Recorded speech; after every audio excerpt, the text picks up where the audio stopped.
Yn Nadolig hwn, rydym yn dathlu unwaith eto geni Crist, tywysog tangnefedd, a daeth a llawenydd a gobaith i fyd sy'n ei angen.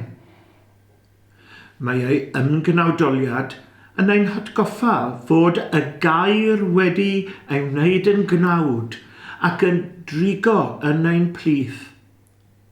Gan ddangos felly nad yw cariad Duw yn bell, ond yn bresennol yn ein plith, yn ein galw ni rannu cariad hwnnw yn ein cartrefi, ein cymunedau ac ar draws y byd eang.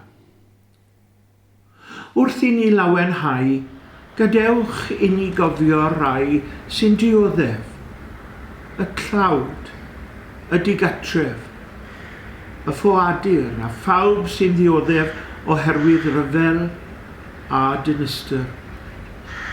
Rydym yn gweddio dros bobl fel hyn, yn enwedig y rai sydd yn byw yn y wlad sanctaidd, a phob ran o'r byd sy'n cael ei trawsnewid gan drais.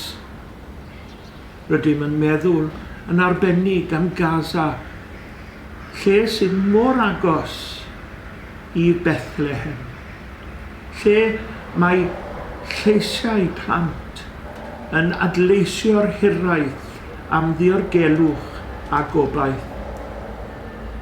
Dywedodd Crist, gwyn ei byd y tangnefeddwyr, oherwydd fe'i gelwyr yn blant Duw. Sut allwn ni wneud ei neges ef yn reality heddiw? Trwy agor ein calonnau a'n cartrefi, a gweithio dros heddwch, a sicrhau nad oes neb yn cael ei anghofio. Ar noswyl Nadolig, roedd eglwys fach cefn gwlad yn paratoi ar gyfer ei gwasanaeth canol nos. Sylwodd plentyn fod y baban Iesu ar goll yn y preseb. Wrth chwilio amdano, fe'i cafwyd wrth drws yr eglwys.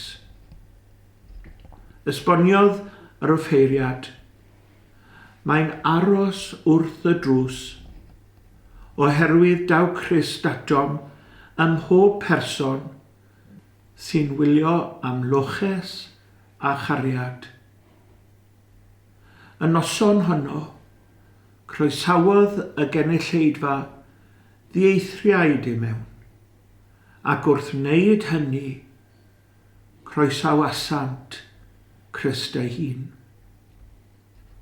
Boed i'r Nadolig hwn ein hysbrydoli i weld Crist wrth bob trothwy, ac i rannu ei heddwch a'i lywenydd gyda phawb. Fel dwedodd yr angylion wrth y bugeiliaid, gogoniant yn y goruchaf ac ar y ddeiar tangnefedd y wyllus da tuag at pob person.